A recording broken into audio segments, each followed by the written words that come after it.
A blinking blue light on your new Spectrum modem indicates a connectivity problem. It means the modem is trying to establish or maintain an internet connection. This often signifies a disruption between your modem and Spectrum's network. It's not necessarily a sign of a broken modem, but it does require troubleshooting.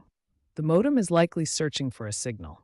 This can be caused by hardware issues, network problems, user errors, or environmental factors. First, power cycle your modem by unplugging it for 60 seconds, then plugging it back in.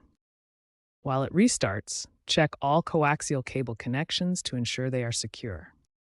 If the blinking persists, use the Spectrum app for guided diagnostics.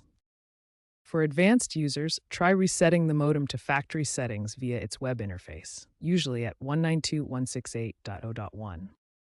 If these steps don't work, contact Spectrum support for a signal test, as there may be a service outage or other network issue in your area.